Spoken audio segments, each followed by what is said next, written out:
So it starts with understanding what is your customer's most prominent desire. Everybody Okay. who sells a product helps satisfy like a series of desires. Right. You got to understand what's the most prominent one that they have right now, because we're not trying to force people to care about what we have. Welcome to the My Wife Quit Her Job podcast. Today, I am excited to have Scott Cunningham on the show. Now, Scott and I, we were on the same panel at one of Kevin King's virtual events, and I'm really glad that we met. Scott runs merchantmastery.io, where he helps early stage Shopify stores, actually Shopify stores at any stage, really, reach their first 100K month through a strategy that we are going to be talking about today on the podcast. He's been in e-com for over 15 years, and his focus is on customer-centric marketing using human psychology, which is actually one of my favorite topics, to make advertising much more effective. He's spoken all over the place, traffic and conversions, AdWorld, Affiliate Summit. And in this episode, we're just going to talk about what's going on right now, what he's doing with his clients to grow sales. And with that, welcome to the show, Scott. How you doing? Steve, what's up? So good to see you again, my friend. Really happy to be here. Yeah, I know you've been on this tear, traveling all over the place, like going on tour like a rock star. It's fun. Yeah, we honestly, I was telling you a little bit earlier about how we do like this tour. We're hosting Shopify meetups. We really do believe in community, and like we go to a lot of the same cities every year. And so Yeah. like I was just out in like Toronto, Vancouver, Calgary. I'm going to Montreal tomorrow. And we start to like really meet, like we've been doing this for 5 years in these same cities, and we build friends and like collaborators, and like it's been really interesting watching the community grow. So yeah, it's a lot of fun. Probably my favorite part of the business is just like going around all these different cities, learning all these about what all these different entrepreneurs are doing.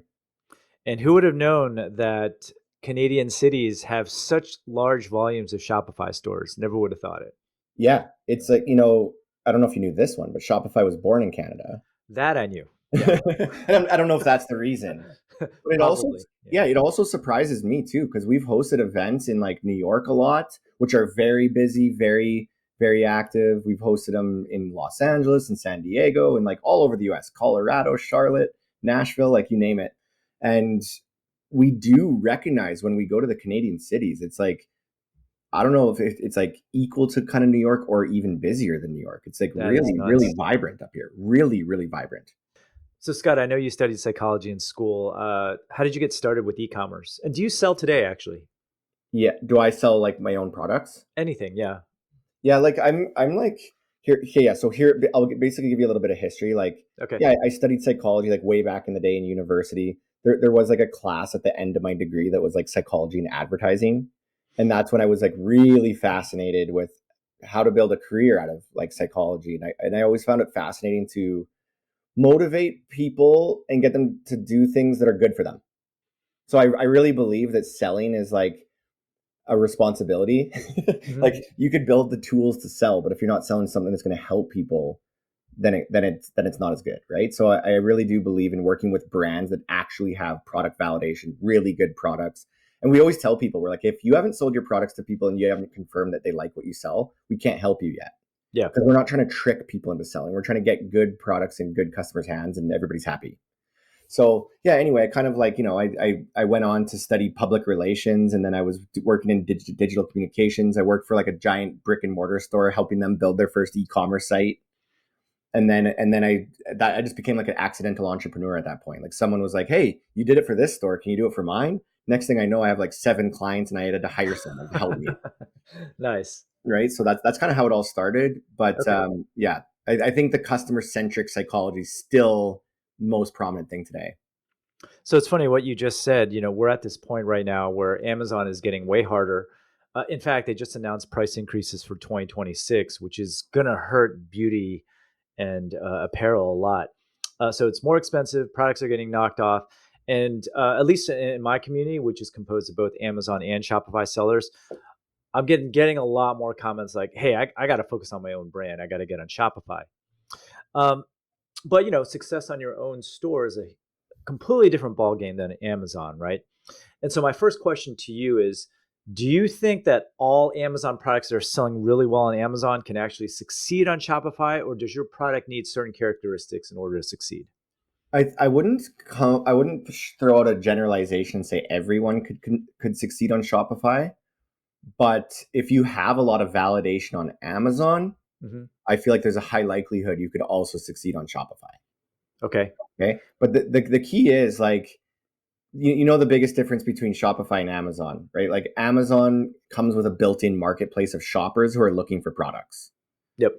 So that's the advantage. The disadvantage is that Amazon owns the customer relationship. So you don't get to grow your own email list. You don't get to grow your own life. You're not in control of your lifetime value as much, right? There's obviously Yep. like subscribe and save, and like so there's ways to build repeat customers, but you're not as in control when you don't own the email list, right? And so that's the disadvantage. On Shopify, the great advantage is that you own the list. So you own the entire customer lifetime value opportunity. You own the whole customer journey.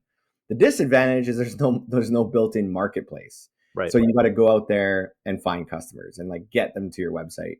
And so the way that you do that in the Shopify world, the way that we've done it very effectively is like I was saying earlier, is like, or what you were saying earlier as well, is understanding the customers, understanding their pain points, their motives, creating content that like really resonates with the pain points that they're living with, and telling your story and compelling people to say, I got to check this out.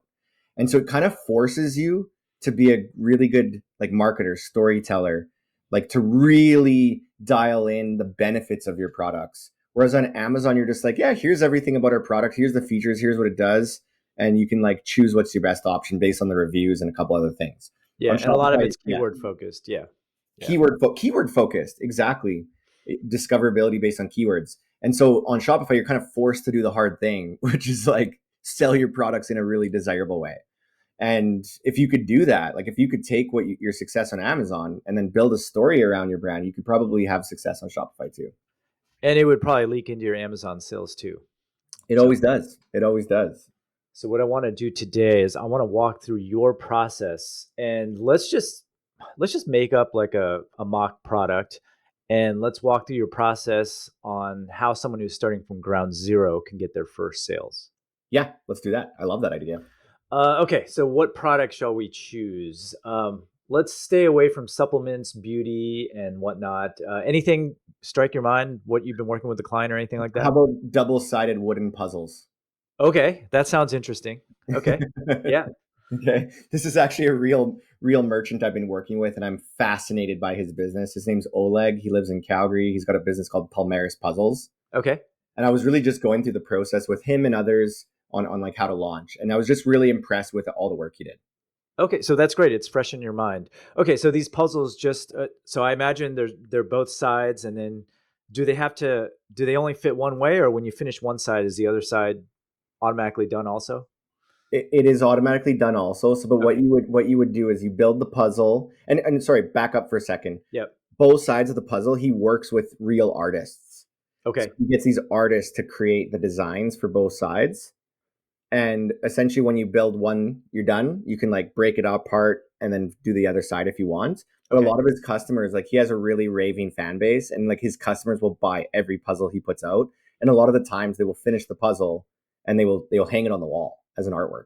Oh wow. It's Okay. really Nice. premium poplar wood. See, I was just going through this process with him, but like they're really high end collector type products. Okay, I can see the value props already. So, okay, so he goes to you, he has these puzzles. What did you like? How did you extract all this information out of him? And what did you do with it?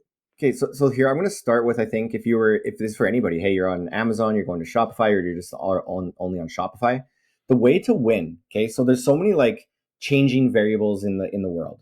You just said it. Amazon prices are going up. Oh my goodness, that's going to kill so many Amazon businesses. The same thing happens with us in our Shopify world. Facebook ads are going up.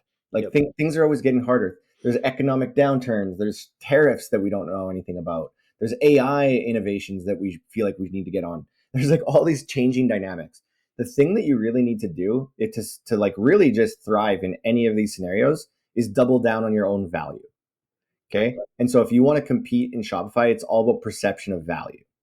And so the first thing you need to consider is like, how do I position my brand as a category of one?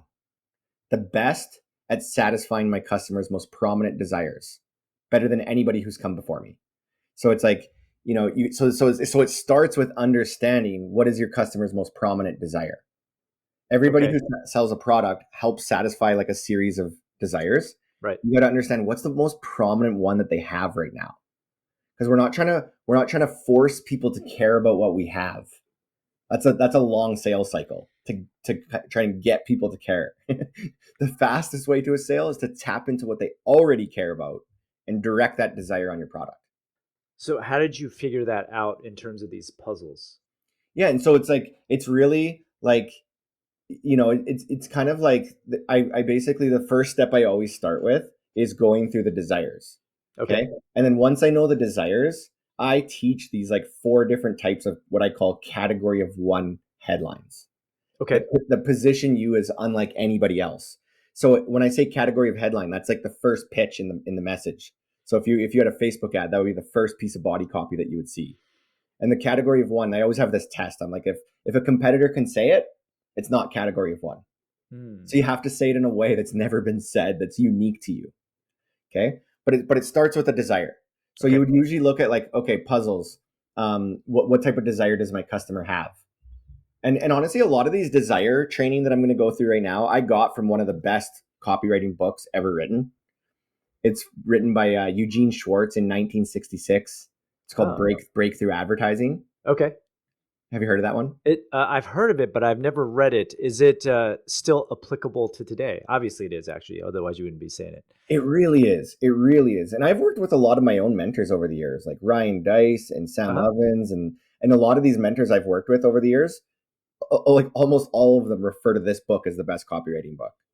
Okay. Wow. Okay, that's quite an endorsement. Okay. Yeah, it is. It is. It is. And if you go online and look up this book, it's like $1,000 on Amazon, but you can find it for $200 from like a publisher that got the rights to sell it. So I was able to buy a copy for $200. It's the very best $200 you'll ever spend. Okay. But in the book, and I'm not going to go through like the whole book, but Sure. and I don't use the whole book's framework, but I use the part where he talks about identifying the most prominent desire. Okay. And so basically, desires come from four buckets. Okay. And so like everybody who sells a product, you satisfy many desires for a customer.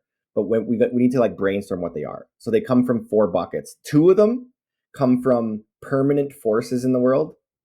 The other two come from changing forces in the world. And so the two that come from the permanent forces, it's mass instinct. Okay. So mass instincts are things that humans have had from the beginning of time: connectivity, love, wealth, health, Hmm. success, Yep. family, mass instincts. Okay. The other type of permanent force is what he calls it the technology problem. I'm going to call it the innovation problem. It basically means I have a problem right now. Say I have eczema for my skin. I know we say eczema here in Canada, but I like to cater my language to the American host.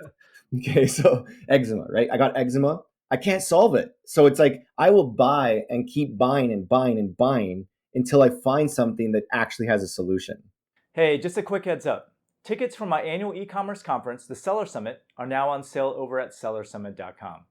If you run an e-commerce business selling physical products, this event was built for you. Unlike typical events filled with broad advice and feel-good stories, the Seller Summit is all about real strategies you can actually use.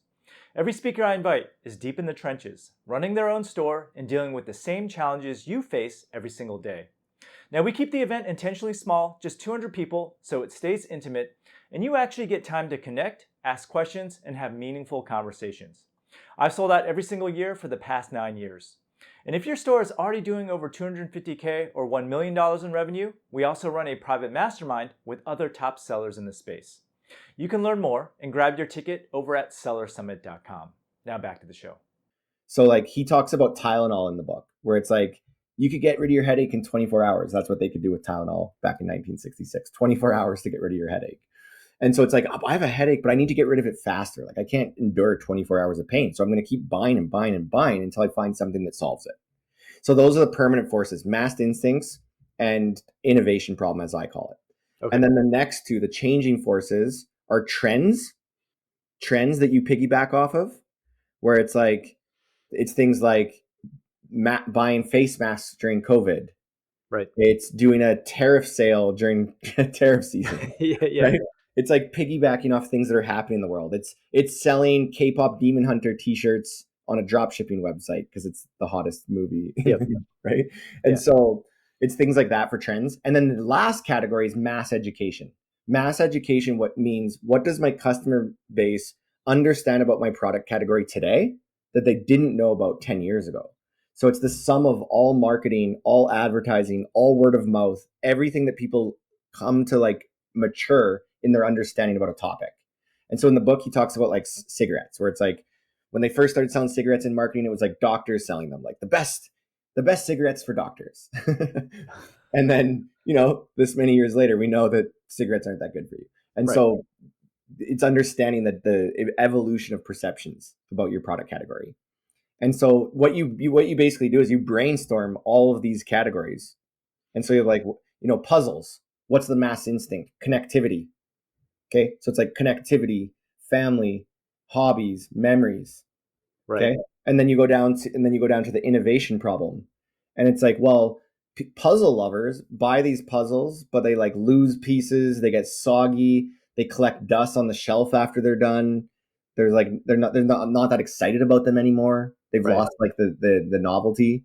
And so now we can say, well, you're going to get this something you've never seen. It's the best puzzle. It's double sided. You can keep reusing it, and all these other benefits. Okay, that's an interesting thing that I didn't actually think about at first glance, which is the community and family aspect of Yeah. puzzles. That's a great angle. Yeah. Yeah, yeah. So that's the family one. That's the mass instinct. The Yeah. innovation problem is like we have a better novel thing that people will actually get excited about. The jaws will be dropping to the floor.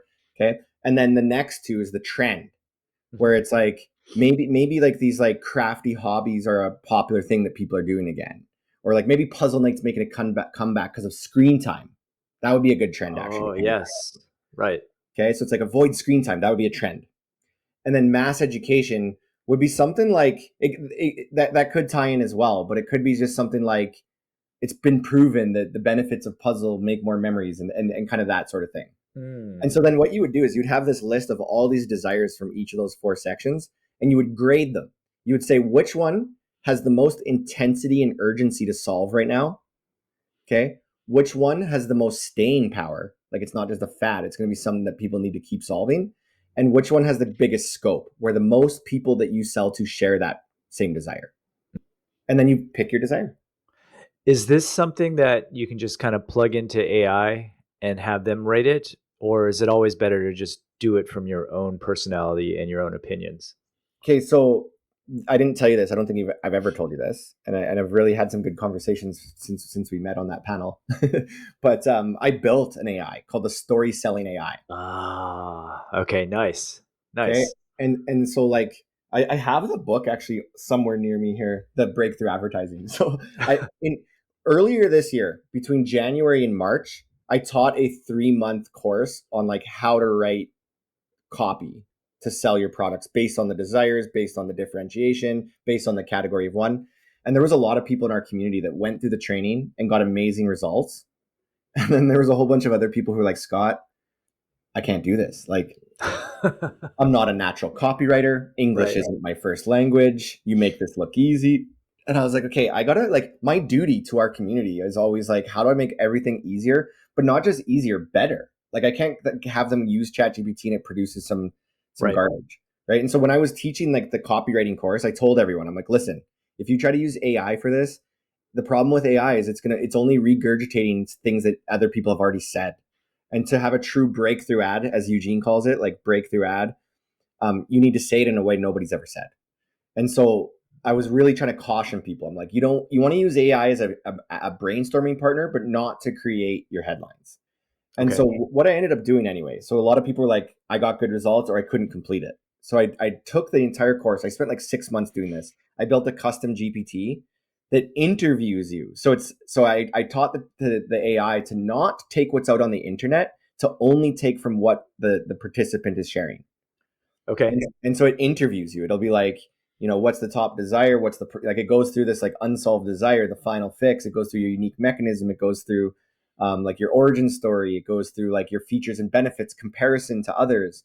It goes through like all these questions that you answer. And then it mocks up drafts of each section based on like formulas, templates, examples I've given it. I uploaded like 40 pages of instructions on what to produce once it has the information. Right. Nice. And I imagine that's proprietary to your community, right? That custom GPT. It's proprietary to our community, but I will share it. I will share it with you guys today if you want. Oh, wow. Cool. Yeah. Awesome. Okay, so we figured out the desires and whatnot. What is your usual next step? Is it meta ads or Yeah. So okay, I won't go as deep because the reason I went so deep on the desires is like if you okay, don't get the desire right, everything else fails. Okay. So okay, that is like in breakthrough advertising, they didn't have Facebook ads back in those days, right, but they would write these long form ads and they would spend 6 months making the perfect long form ad that goes out in a magazine and it's direct response. They're trying to get people to read the magazine article and go buy. So the desire had to be perfect. In our world with Facebook ads, we can test this for a week. And if it doesn't work, we can test it again. Right. So right, we're a little bit spoiled now. But the desire is really important. So that's why I spent a lot of time there. Once you have the desire, you use that to create a 5-part messaging framework. It's the category of one headline where you're tapping into the raw desire, demonstrating how you solve that better than anyone else. Okay. And then it goes into the origin story.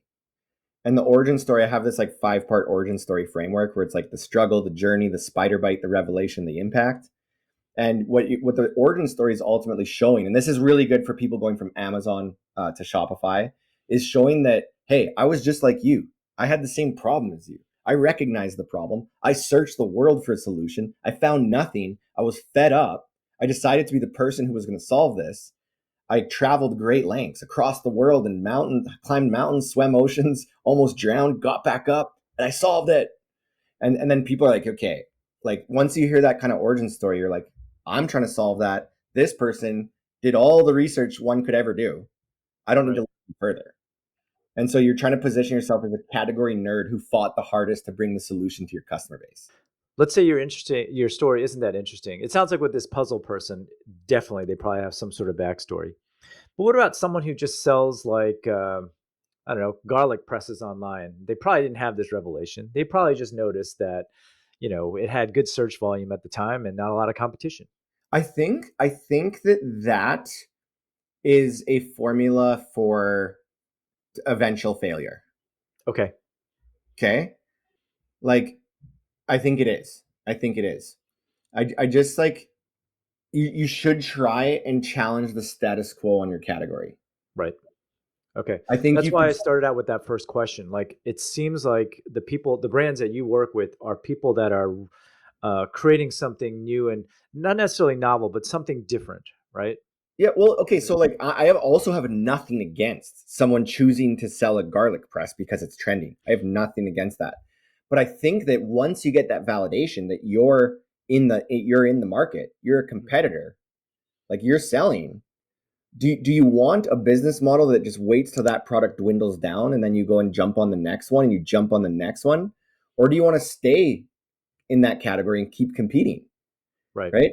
So right, like I think it's always like if you're just looking for the next hot item and you keep chasing the next hot item, it's like success one day goes down and you're just chasing this hamster wheel. yeah, But I think if you prove, hey, I'm actually pretty good at selling garlic presses, let's commit to this and make our products better.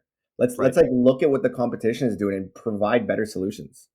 So I right, like the idea of using that Amazon process to validate, get some momentum, get in the game. But if you want to stay and compete and become a brand, you got to like challenge the status quo. You got to figure out what your unique value proposition is. Are you competing on price? Are you competing on the features, the benefits? Like, what is it? yeah. I'm curious. Do all of your clients are all of them like this? Because I have my own students that I teach Shopify also, and a lot of them struggle to go through this process because they don't have like the story. They're not, what I'm saying. So I'm just curious Okay. what you do. So if I had $1 for every time a Shopify store owner told me they didn't have an origin story, I wouldn't even do what I'm doing. Like, Okay. we wouldn't even be here today. I would just be retired on an island. Okay. So, so the truth is no one thinks they do. But I could Right. tell you if you have product validation. So if you've sold your product to somebody and you've confirmed that they like what you sell, there's a story there. Something must have led you there. Right. Okay. Because you'll be better at selling your garlic press better than I ever would. I know nothing about garlic presses. Right. So something must have led you to that product, you know, and you just got to kind of like document the story. I got Right. this guy we worked with. His name's Rodrigo. American Vinegar Works. You can check out his website. We met him through this organization called Shopify for Startups, where they recruit the next up and coming Shopify like success stories. And so they have to meet this criteria of like good merchant, good products. He met all that criteria. They used to always recommend people from that community come over to Merchant Mastery. And when we met him, we were like, oh wow, Rodrigo's amazing. Like he was doing the work, he was implementing. But then when he launched ads, he wasn't getting like it was like 0.5 ROAS is the best he could do. So that's not even breaking even at like one ROAS is a break even, right? Mm-hmm. And so we audited his ads and we were like, what's going on here? You're not doing anything with the origin story. Can you guess what he told us? I don't have a unique origin story, right? Okay. And this is an extreme example because you're going to see that we uncovered that he had the most remarkable origin story, but like he didn't see that he did. Okay. Right. So we're like, what led you to selling vinegar, Rodrigo? Because in my lifetime, I would never do that. I would never choose to sell vinegar in my lifetime. So what led you there? And he's like, well, to be honest, I kind of noticed that like vinegar was bland. Okay. So that's a thought. He's like, vinegar was kind of bland. I didn't really like the options. That's what he said. And Right. he's like, so I thought like, he's like, I was in France and I went into this like library and I found this encyclopedia that showed this like old method from the 1800s on how to ferment vinegar in these barrels. And so I consulted the University of Massachusetts to see if they could mimic this process, and we built this facility. Now I ferment my vinegar for 9 days at a time, and it has these bold flavors and all these kinds of things. When you hear that story, like obviously it's pretty remarkable. I can't believe he didn't recognize that was remarkable. Yeah. But you're like, I got to try that vinegar. Yeah. It's funny, like when you're deep in the weeds yourself, you don't think anything that you do is really special when in fact it really is. Mm-hmm. That's it. And he was an extreme example, but I can list 100 more who are just kind of like, nah, I'm going to sell this thing. But it's still fascinating. Like, what in your life made you choose that category? What expertise did you have? What kind of desire drew you to that topic? Okay.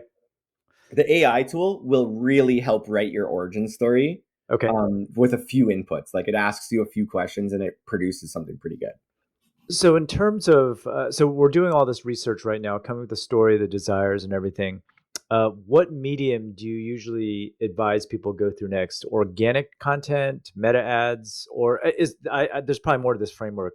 Maybe we should finish that up first, and It's then the next three are easy.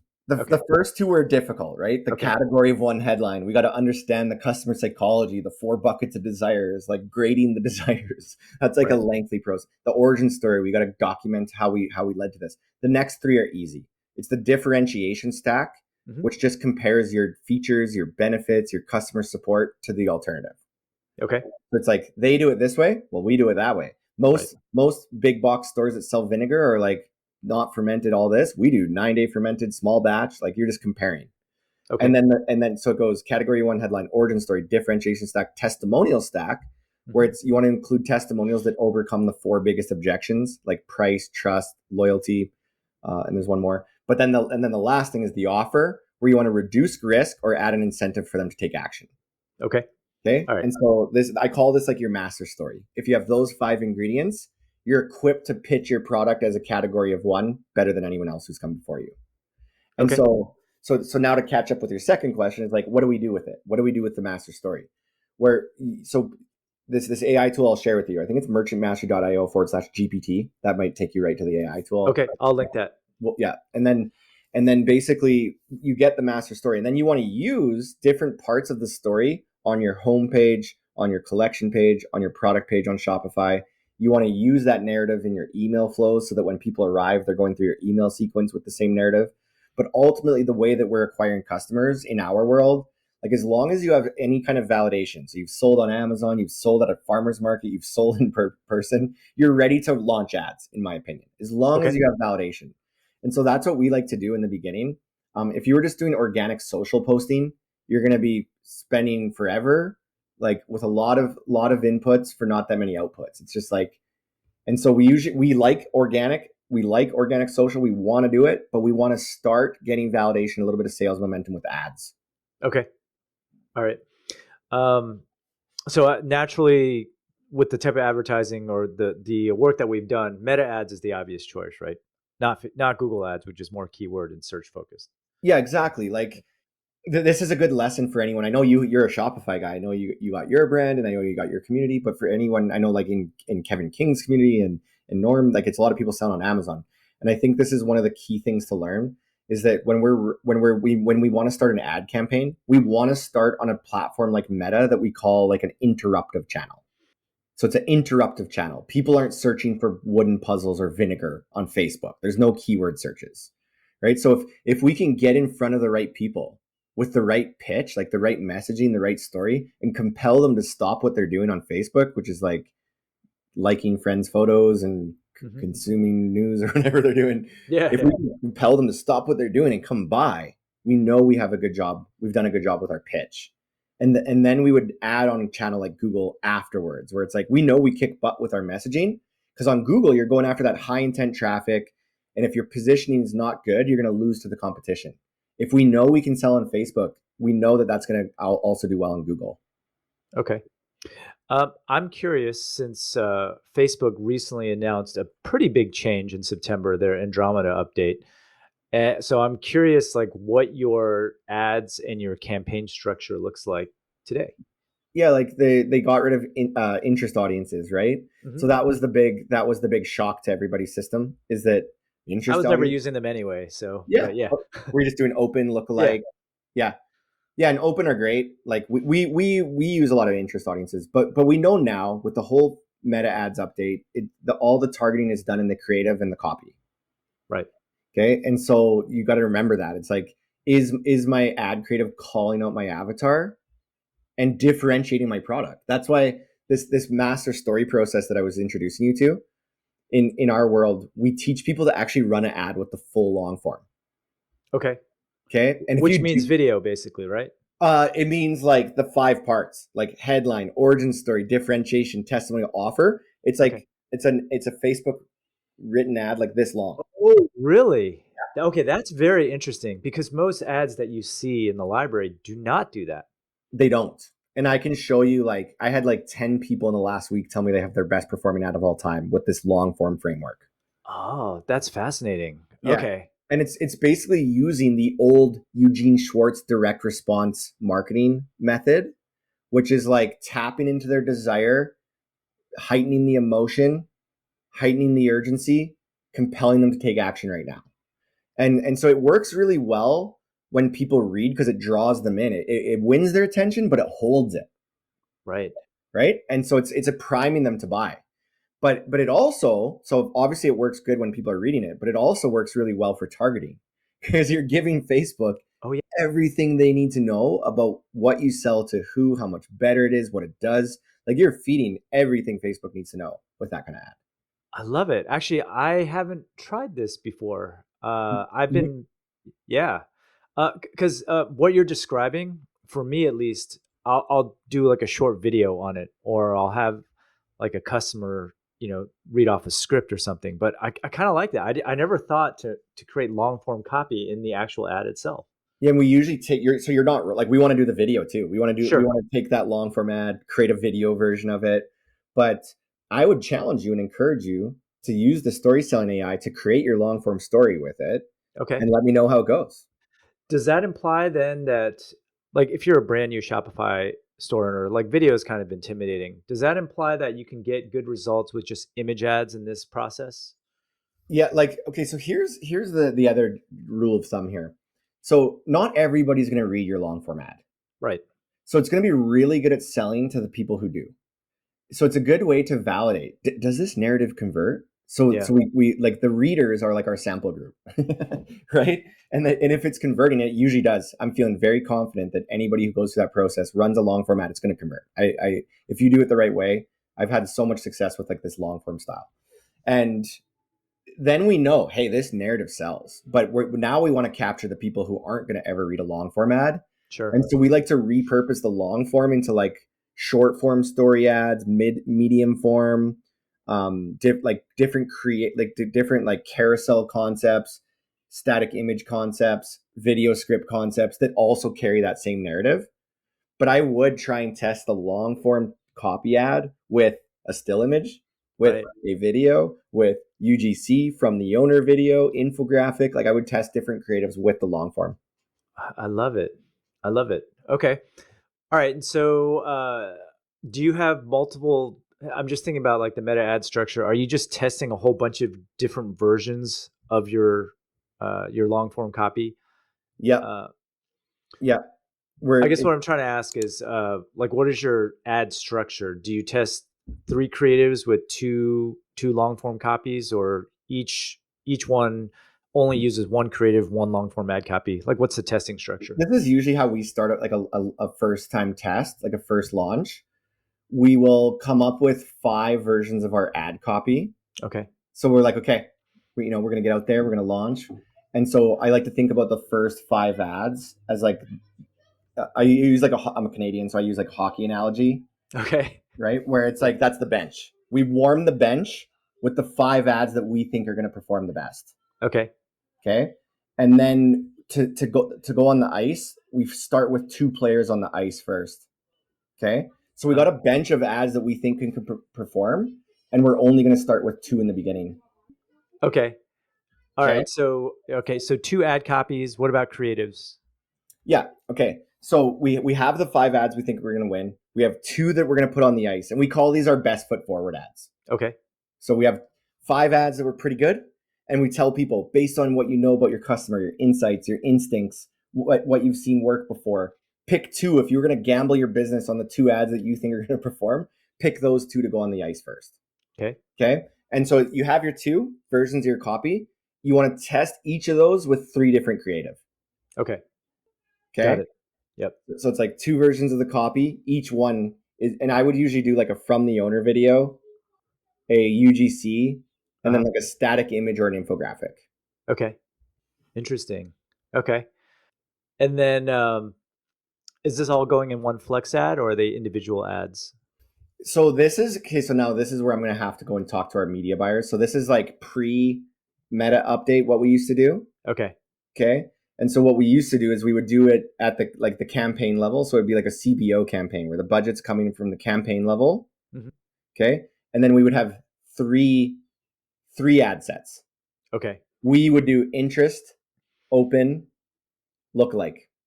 Interesting. Yeah, I And then think that yeah. might have changed. Yeah, it at least for me, I can't speak for everyone, obviously, but what's worked has changed in like literally the last 2 months. Yeah, and the advice is to put everything into one ad set now. Right. Yeah. Yeah, right. Yeah. So that's that is the update I was going to give, but it's like I don't have the nuanced Mm-hmm. data to share with you about like Yeah. how. No problems. Yeah. But that is the advice now. Is just everything's in one ad set. Okay. Yeah. And then, so you're running ads. Would you advise like new Shopify store owners start on the organic, or are their resources better utilized elsewhere, or just focus on putting out more creatives on Like a regular? Yeah. yeah, I honestly like I meet some people who are like, "Hey, I've built all my sales organic." You know what they also tell me? Took me 4 years posting every day, Yeah. Yeah. right? Like, and Yeah. so if you could endure 4 years of this, like, I don't think organic is the best way to acquire customers first. Right. I Okay. would agree with that. Yeah. And so I really want to speed up the validation because if you're posting organically, like, not only is it not reaching that many people to start, we don't know what messaging is going to get people moving. So it's just like a really slow process of reaching people and validating what gets people to buy. And so ads are the fastest way to test what message compels people to shop. And Right. so we would always start with like a really small, like $60 a day ad spend, where our goal is to break even on that spend within the first week. Yep. Right. And then Yep. we can stay in the game. But it's and then we usually would like to scale that up to a bit. Once we start hitting like 10K months and higher, then we built the prototype of the sales engine. We know the messaging works. We know we can grow this. That's when we would start like layering on organic. So I think organic is, you can see my daughter running behind. No, that's cool. Yeah. There was a teacher strike in Alberta. So like all the teachers, Oh all the no. kids are home right now. Okay. Okay. Wow. Because your postal system's on strike too. You said, right? Yeah, it's crazy. It's crazy. But the big one for Alberta, not in all the provinces, our schools are completely shut down right now. That is nuts. Okay. Yeah. What the world we live in is like falling into chaos, I feel. Yeah. Yeah. And so seriously, just to go back to what you're saying, we like Yeah. to like if we want to build it on Shopify, we like to get the initial sales engine going with ads. Yep. We start to validate our messaging, get the website converting, get email performing, and then we know we have something. And then it's like from there we are going to start layering on social. Like social media is really good when you're running ads for people vetting you. Like they're like, well, who is this business? And they're going to go look at your page. They're going to see if you're active. They're going to see if you're building community. It's also really good for retention because they've bought from you, they follow you on social media, they see that you're active, like you're staying top of mind. So it's really good for like when they're in the consideration stage before buying, and when they've already like and they're in like the repeat purchase opportunity mode. So Right. really good for that. But then as you really start growing and your business is doing like 1 million and you want to get to 10 million, you need a very active organic social layer on top of that. Right. Okay. So we talked about meta ads. We talked about organic. Email is obviously a huge portion of all this. Are you guys using SMS in your flows, and how does that compare with email for your Yeah, we clients? do. Absolutely. Like our team, like, because we have Merchant Mastery, like our mentorship community, but I don't know if you knew this. We also run an agency. Oh, I didn't know that. Okay. Yeah. So we run an agency called Socialite that I founded in 2011. Oh, wow. Okay. And we only work with like higher growth Shopify brands. Okay. So like, there's businesses doing anywhere from like 50 to 250K a month in ad spend. I think upwards maybe of even half a million maybe. But so a lot of the stuff that we're teaching at Merchant Mastery comes from our real world experience in running ads for all these brands. Ah, Okay. okay. And so our agency is like a top 3% Google advertising partner. So we do a lot with Google. We're a top Pinterest advertising partner, top Meta advertising partner, but we're also one of a few in the world of a Klaviyo like platinum diamond partner. Right. With Nice. exorbitant amount of sales and marketing with Klaviyo, with email. And within that is not just email, it's SMS. Right. And so with SMS, obviously you probably experience this too if you're doing any SMS, is it has higher open rates, higher click-through rates. I think you need to, if you're going to use it, start building your list as soon as you can because it's not Yes. right. But yes, I would say it's been very effective, and it's more like it's because in Klaviyo you can actually build your flow so that you can send out an email, and if people don't open, then you can follow up with an SMS. So Yeah. we're using both in the same automations. Scott, I want to be respectful of your time. And clearly, I didn't realize all the businesses that you had. So, why don't you tell the audience where they can reach you, what all the different services that you offer? Yeah, I think like the way we really believe is like we're here to help Shopify stores at any stage, like you said. And so most of the time, like with Merchant Mastery or Socialite, we need businesses who have at least validation. But we even have free training that we help people that don't have validation. Like we try to help guide people at every stage. And so I think if you were a new business, we probably have some resources we could share. But if you're a business who has product validation and you're doing like sales somewhere, like you're selling at a farmer's market or Amazon, yeah, Merchant Mastery might be a good fit. Merchantmastery.io Hmm. is our website, and I think there's like a free training on there in the top navigation bar. That might be a good place to check out, where I Okay. actually go through this like story selling framework in that video. Right.